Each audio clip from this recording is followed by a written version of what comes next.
Listen, good evening, everybody. This is really exciting. We reckon that this is a first for our whole province of the Anglican Church here in Aotearoa, New Zealand and Polynesia. There's never been a discipleship formation program like this that has involved people tuning in through the video conferencing system all over our diocese. So we in this diocese of Waikato and Taranaki are breaking new ground, which is absolutely fantastic. We are, I'm going to call us a world leader because I think we can confidently say that. Is that Vincent? Vincent, kia ora Vincent. Excellent, welcome. Wow, there's no room left on the screen now for anybody else. So wonderful. So what we're going to do is you've all got your workbooks. Can you all wave to indicate you've got your workbooks? Oh, brilliant. Dinsdale can hear. That's awesome.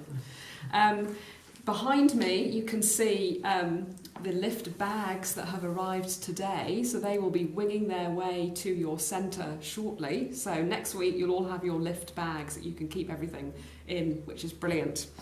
One of the things that I've been reflecting on a lot about the LiFT course and why it's important is it's fundamentally all about relationship, I think. It's about relationship with God. It's about relationship with each other. So you're all joining others in this learning and discipleship experience. But it's also about a relationship with self, with your own selves. And I like to describe that in the way of it's about connecting your head and your heart.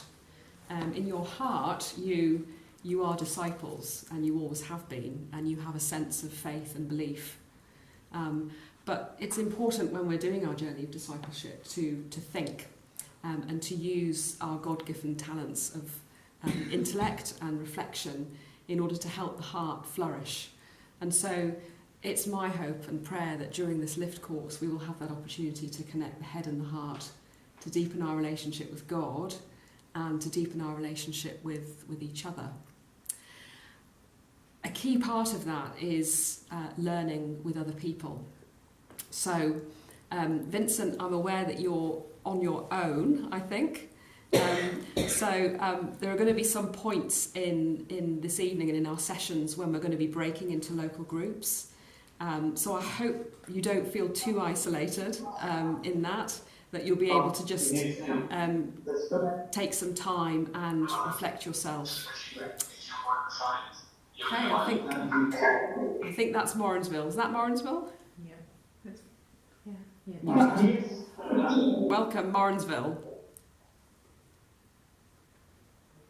Fantastic. Right, let's get. We're all logged in, which is a feat of technological amazement.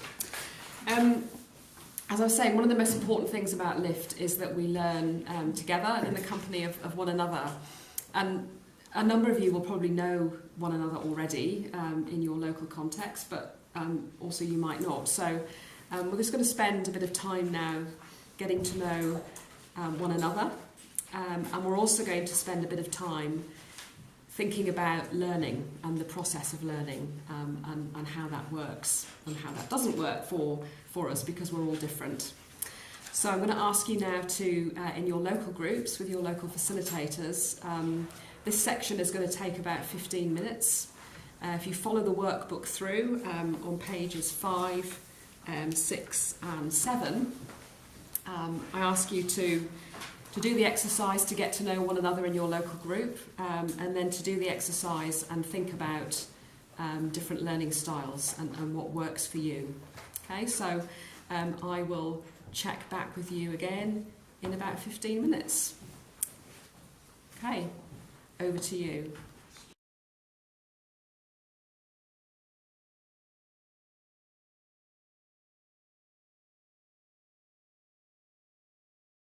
Hopefully that was a helpful exercise to get to know one another a little bit more and reflect a little bit on different things that help us to learn.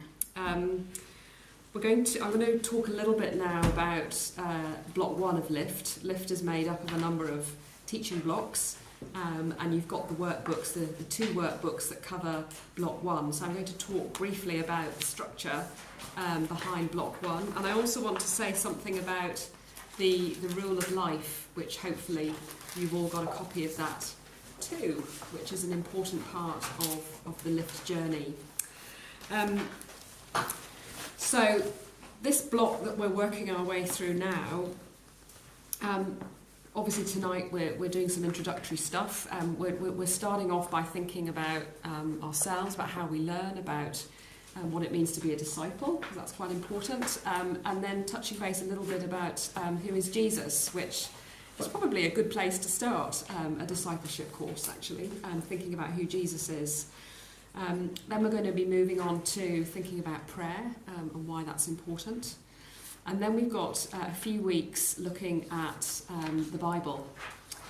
And it's kind of going to be quite a lot of information to take in. If you've looked through your workbook, you will anticipate that there's quite a lot there.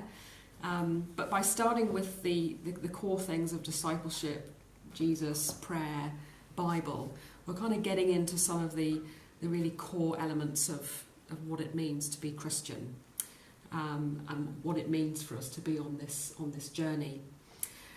Next week also we're going to be spending a bit of time thinking about the journal that is the key part of how LiFT works. So the great thing about LiFT is that there are no essays or assignments to complete, which is really good news. But there is a hope that you will be able to keep a journal. And it would be good if you could, even though we're not thinking about the journal in great detail till next week, but it would be a really neat idea if you could jot down a few reflections about this evening and some of the things that you've learned as a way of starting your journal off. And the last thing that we'll do in this block, when we've looked at the Bible, is that we're going to be thinking about what it actually means to interpret, to read the Bible and understand it. Because it's all very well listening week after week to the Bible being read during church services or using the Bible in devotional sense, but actually what does it mean to interact with the text? What does it mean to interact with the Word of God? And what happens when we do that? There are lots of debates in the church at the moment, and there always have been, and a lot of these debates all come down to how we read and interpret the Bible. So we're going to think about that at the end of Block 1. The rule of life that you've all got is a really important part of the LiFT journey, and the rule of life is really linked into our threefold episcopal vision. So you'll be familiar with that we're grounded in prayer, we're equipped for discipleship, and we're connected to community. So there are three elements to the rule of life: loving, living, and serving, which all reflect the journey that the episcopal vision is about. And it'd be good for you to take some time when you can to read through the rule of life, to check out the biblical verses that go with each point, and to reflect on that. And it may be that you really want to work on one or two aspects in each. It's not necessarily that you've got to focus all the time on all the elements in it, but it would be really good if you could spend some time thinking deeply about, for example, what does it mean to welcome the work of the Holy Spirit in you as you do this course? What does it mean to acknowledge that we might hold different views, and how we might sit with that with a sense of patience and grace and humility? And what it means then to take our learning during this course and do something with it, whatever that might be. Whether it's a more conscious way of greeting your neighbour, who you may or may not see in the morning, or giving someone a friendly wave. It can be anything like that, because it's about how we orient our whole lives to following Jesus, and how that then affects what we do. So hang on to the rule of life and spend some time with it every week if you can, just checking in. Having a rule of life is something that monastic communities have done for many, many years, and so that's an important part of what we do here in LiFT. So let's move on now to thinking about what it means to be a disciple. So, one of the most important invitations that Jesus gave to people was to come and be my disciple. And that word disciple actually means learner, somebody who learns. And so it means that when we learn, we think about how Jesus taught. What different ways did Jesus teach people? You might think straight off something like the parables. Oh, yeah, Jesus told stories. So what does it mean to listen to that, and what does it mean for us to be able to tell stories, to narrate our own faith journey? Archbishop Rowan Williams says this. He says that discipleship is a state of being. It's about how we live. It's not just the decisions we make, not just the things we believe, but a state of being. It's very telling that at the beginning of John's Gospel, when the two disciples of John the Baptist come to Jesus, they say, "Rabbi, where are you staying?" And Jesus says, "Come and see." And so they stay with him for the rest of the day. So the Gospel teaches us that the bottom line in thinking about discipleship has something to do with this staying. Later on in the same Gospel, especially John chapter 15, the same language of staying or abiding, as it's often translated, is used again to describe the ideal relation of the disciple to Jesus. So Jesus says in John 15, "Abide in me, and also abide in my love."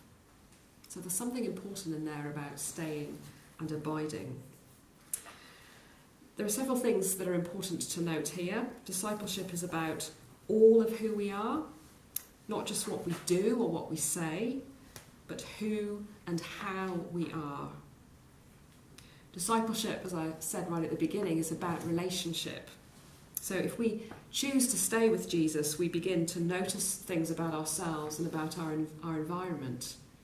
One thing that Jesus did with his disciples is that he taught them how to notice things, the little things, the details that you might otherwise ignore. Having the capacity and developing that capacity to notice things is a really important part of being a disciple. Discipleship isn't an occasional hobby, something that you might do every so often. It's a lifetime journey of being with Jesus and with one another. And discipleship is also about finding ourselves with people that we never thought we would encounter. Even sitting around the table, people that we might find ourselves alongside that we never thought we'd spend time with. That's what discipleship is. It's about coming together in situations and with people that you didn't necessarily think you ever would. And discipleship is crucially about going the distance through times of challenge and times of joy. It's about staying together during those journeys.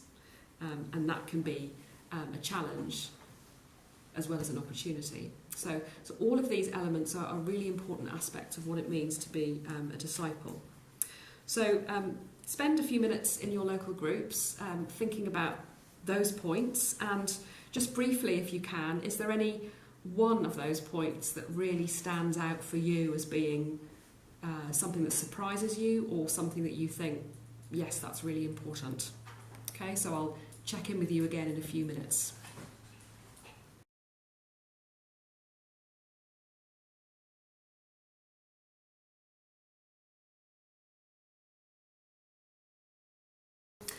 One way of, one thing that comes up quite early on when you think about discipleship is, well, let's look at the Gospels and the disciples in the Gospels, because that's our model, if you like, to go on. That's where we get our understanding of discipleship from. So, obviously there are 4 Gospels, but Mark's Gospel is a Gospel that focuses quite a lot on discipleship. It's also the shortest Gospel, which is a helpful thing sometimes if you're strapped for time. But let's have a closer look at Mark's Gospel. We're going to be looking in more detail at the Gospels when we get to session 5, but if we just focus on Mark for a moment, we might learn a few things about what discipleship is using the lens of this Gospel. So Nick King, who's a Jesuit priest who's done his own translation of the Bible, which is quite amazing. He's a New Testament scholar. He writes that a good way of approaching the whole of Mark is by seeing it as intending to ask two questions, only two questions. Firstly, who is Jesus? And secondly, what must Jesus' disciples be like? So if you read Mark's Gospel with those two questions in mind, it can be quite an illuminating way of understanding a bit more. Who is Jesus, and what must Jesus' disciples be like? The whole journey of following Jesus is a key feature of Mark's Gospel. The disciples leave everything to be with Jesus. Mark uses the word follow frequently, and he usually uses it specifically in relationship with Jesus. So there's something really important about Jesus, but then this word that's attached to him is that Jesus is somebody that we need and ought to and are invited to follow. The word follow is used to describe general groups of people that follow Jesus, as well as individuals and smaller groups, such as the 12 disciples. As a group, they follow Jesus. If you get a moment in the next week to have a closer look at Mark 8:27 to 10:52, that contains a lot of focused teaching on discipleship. It's worth having a look. So if you can do that this coming week, that would be great. But one of the really important things about Mark's Gospel, and when you read about the disciples, is that they don't seem to always get things very right. In fact, frequently they get things crushingly wrong. The disciples, generally speaking, are not a particularly successful group. And if they were employed temporarily by Galilean Enterprises scheme or something like that, they would have probably been dismissed quite early on, because they just got things wrong the whole time. And Mark actually makes a point of playing this up. As we'll see when we get to the other Gospels, some of the other Gospels tend to downplay a little bit that aspect. You know, they kind of want the disciples to be to look good. So there's a bit of airbrushing that goes on in some of the other Gospels. But Mark's Gospel, which is the first Gospel to be written, gives us the disciples warts and all. It's quite raw at times, and actually this is an encouragement. This should be an encouragement to us, and it is even more so when you take a disciple like Peter. You know, Peter, the disciple par excellence, the rock upon which the church is built. Peter denies that he knows Jesus. He even curses Jesus. He gets things wrong in a really, really spectacular way. And that's Peter. But look at this quote from the New Testament scholar Larry Hurtado, who talks about how the disciples are portrayed generally. And he says that Jesus' promise of the restoration of the 12, even after their desertion and denial, is the message that Mark holds out to readers who, like Peter, may have failed under threats, but may still experience forgiveness and restoration. So even though Peter got things terribly wrong, there's still forgiveness and there's still restoration. And Larry Hurtado talks about the context in which these disciples are living in the first century, where opposition from relatives and neighbours or intimidation from Jewish and Roman authorities might have led some Christians to compromise their witness. This hope would have been very meaningful, that there is always restoration, there is always forgiveness. So what I've just told you there about discipleship and how Mark portrays the disciples says something quite important about what happens when we read a gospel, and that is the gospel, Mark in this case, was written in a specific time and context where there were very real challenges for people in confessing and living out their faith. It was often a matter of life and death, literally, or it could have been a matter of exclusion from your family group. So these were very real challenges that the first disciples of Jesus faced, but also the people that Mark was crafting his gospel witness for. So the community of believers that Mark was interacting with through his gospel, they faced very real challenges too. So in your local groups now, just spend a few minutes thinking about what are some of the challenges you think that you as disciples or that Christians today face in our world. You can think globally, and you can also think locally. What are some of the challenges that you personally might face in seeking to be a disciple of Jesus today? Okay, so if you spend a few minutes talking about that, and then we'll come back together.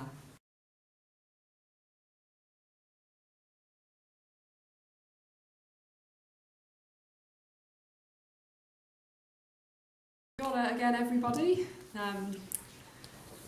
Hope you've had good discussions. Let's move on from discipleship, because we've got that all figured out, which is great. Excellent. We'll tick that box. What is a disciple? We're all sorted there. So let's just do who is Jesus, and we'll get that one sorted out as well. No problem. I'm going to begin this by a quote from Albert Schweitzer, who's a very well-known, now deceased, biblical scholar. He won the Nobel Peace Prize in 1952. And he said this, talking about Jesus. He comes to us as one unknown, without a name, as of old by the lakeside. He came to those men who knew him not. He speaks to us in the same words, "Follow me," and sets us to the tasks which he has to fulfill for our time. He commands, and to those who obey him, whether they be wise or simple, he will reveal himself in the toils, the conflicts, the sufferings which they shall pass through in his fellowship, and, as an ineffable mystery, they shall learn in their own experience who he is. That's a bit of a quote to ponder. We won't analyse it too much just now, but what encourages me about that quote is that the sense of that we shall learn in our own experience who Jesus is. Each of us will have a different path, a different journey. We share that, but we will all have an opportunity to learn and experience who Jesus is, just as we are, and that's absolutely fine. This quote also imagines us to put ourselves in the place of the first disciples who didn't know who Jesus was. So imagine what that was like when suddenly Jesus comes up to you and says, "Follow me." You've never seen this man before, never met him, know nothing about him. What must that have been like for those first disciples? Because we're told in the Gospel that they immediately left everything and followed him. So think about that. Who is this Jesus that we follow? In his book called Living Jesus, John Pritchard discusses different types of Jesus that he has encountered in his life. And these are, and I rather like this list, gentle Jesus, who's calm, wise, has blonde hair and blue eyes, and probably wears sandals. Rather than jandals. There's gentle Jesus. A long white dress on. There's Judge Jesus, who's a tyrannical figure who goes around flourishing a red card, on the rugby field. Off you go. This is a favourite of mine. There's Heritage Jesus. I rather like Heritage Jesus, who's benign, is nice to visit occasionally, but is very much frozen in time. There's Living Jesus, who has stepped out of the pages of the New Testament and into our lives. There's Terminator Jesus, who's initially attractive but victorious, targeting the enemy. There's Professor Jesus, a wise and good man, encouraging us to use our brains to think deeply. Great, but maybe needs to get out more. And then there's Jesus, the honourable member for Galilee West, the carrier of the message of the kingdom of God with social and political urgency. John Pritchard then describes the Jesus that he has found, and he talks about Jesus, the generous evangelical, who's strong and generous, compelling and fascinating. Jesus, the earthy Catholic, sacramental, with a strong focus on the Eucharist. Jesus, the spirit-led charismatic, exciting and energetic. Jesus, the thoughtful liberal, seeing reason, so what we kind of think about, as important, and that we don't have a monopoly on the truth. Rather, we seek constantly to find it. And then finally, he goes on to describe the Jesus who has found him. Jesus, the master of surprise. And that might be an opportunity for you to think about different images of Jesus, so literally images, things, pictures that you've seen of Jesus, things that have perhaps changed your ideas of what Jesus looked like, i.e. not the blonde, blue-eyed, sandal-wearing individual. You can maybe think of an image of Jesus that has changed your understanding of him. Jesus, the master of disguise. Can we recognise Jesus in places that we wouldn't expect him to be? Think about that. And then simply Jesus as the master. Jesus says, simply follow me. And the consequences for us as we follow Jesus are life-changing. So in your local groups now, just take some time, probably a little less than 10 minutes, I'll call you back, to think about these different points, these different images of types of Jesus. Maybe there's one that you've encountered or one that leaps out that you think, yes, that's the thing that I remember, or it's the thing I hold on to, or something that challenges you. So have a little discussion about these types of Jesus.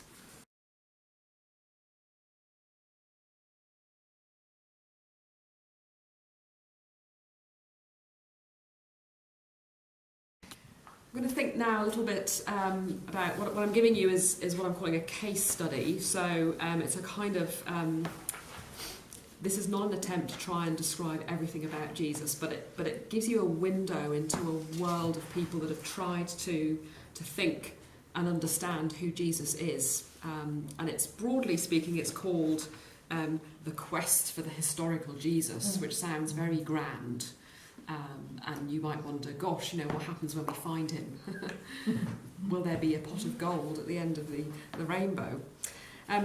But one of the things that's quite helpful to us in thinking about it is that in this sort of era that we live in of a lot of scepticism about faith and the whole kind of post-truth agenda that seems to have become so prevalent following the election of Donald Trump as the US president, is that it's quite helpful for us to think about, well, Jesus was an historical figure.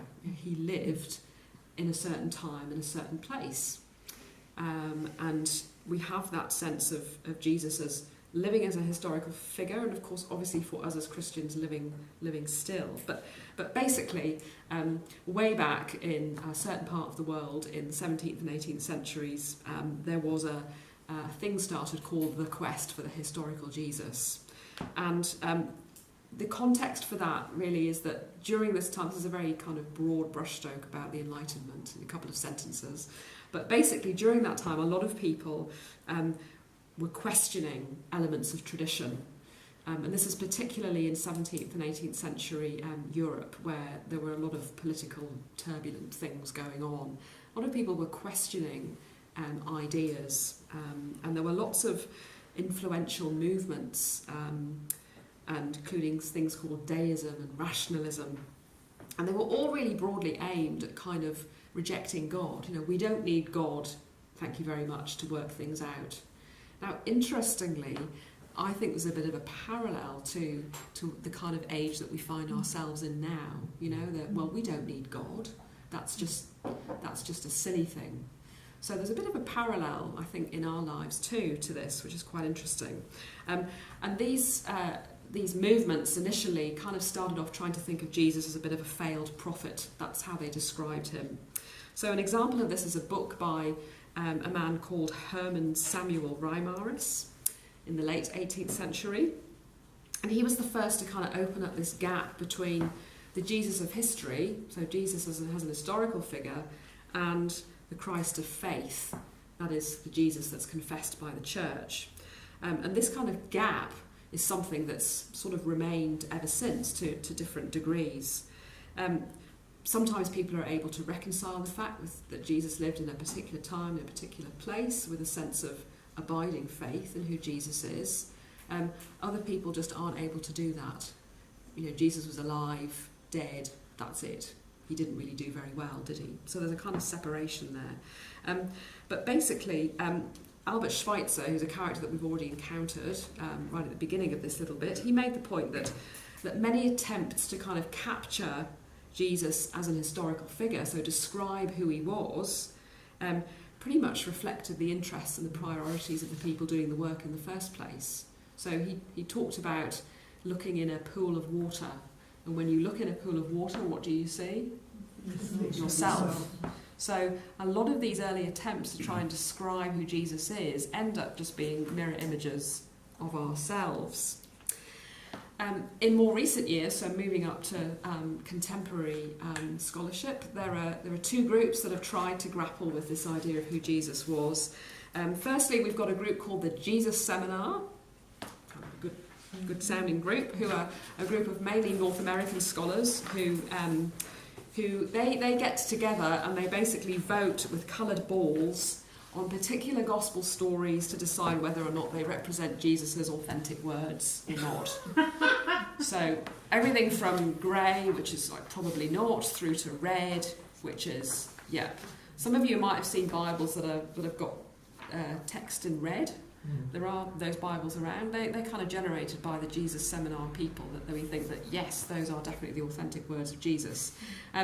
But the kind of image or the sort of person that Jesus is that emerges from their discussions is that Jesus is a Cynic teacher. And the Cynics were a Greek philosophy group founded in the 4th century BC. And they basically said we should live simply and we should reject the establishment. So it kind of sounds quite attractive. And for them, this is who Jesus was. The second group of people that are interested in finding out who Jesus is take a slightly different approach, and it's interesting that this group started off life as part of the Jesus Seminar. So they broke away, they had a bit of a row, broke away from the Jesus Seminar group and set themselves up as the context group. And what they prioritise is to try and understand something about the context in which Jesus lived. So not just the historical and political context that Jesus was living in, but something about the social context. You know, it's things that anthropologists are quite interested in. You know, how do people behave? What are the prevailing cultural values that make up what life is? So in Jesus' day, things like particularly honour and shame, for example, are two key values that we share to a certain extent, but which this group say that we need to think a bit more about. So while a lot of that you might think, well, that doesn't really affect or impact on my journey as a disciple today, it's quite helpful to have a think about the ways in which people have grappled across the ages with who Jesus was and is, and the different ways that they've tried to do that, the different methods that they've used. So it's good as well to remember that our faith is an historical faith, that their grappling with who Jesus is also part of our grappling with who Jesus is. Our faith is an historical faith. It's helpful as well to think about what are the sources how do we know about Jesus? So we've got the Gospels, of course. We've got the letters of Paul, for example. All of these things are important because they help ground our faith in a sense of history. And we'll say a bit more of that when we get into the Bible sections in session 5 onwards. So John V. Taylor, who was a bishop, who's quoted in John Pritchard's book, says this. He says, "If the Earth in its planetary orbit swung even fractionally nearer the sun, it would become a different kind of world in which, if there was any sort of life, it would be quite a new life system. If human consciousness became even fractionally more conscious of God, we would become a new humankind. This happened in Jesus. He was the new man because his entire being was in continuous response to the Father." So I think that's a pretty awesome quote because it kind of it shows you the implications of the person and life of Jesus for that time in history, but for all time, because it has the capacity to change everything. Following Jesus has the capacity to change everything, which is a huge thing. So, conscious of time, but let's just spend a few minutes, if we can, before we think about next week's session. Imagine yourself talking to somebody who's a skeptic about faith, okay? And they say things like, well, you know, knowing about Jesus is impossible historically. You know, it's a load of rubbish. It all depends on faith. How would you handle that statement? How would you engage somebody who's a complete skeptic about Christianity, faith, Jesus? What sorts of things might you have in your toolbox to be able to engage with that person? Okay, just spend a few minutes thinking about your dialogue with a skeptic.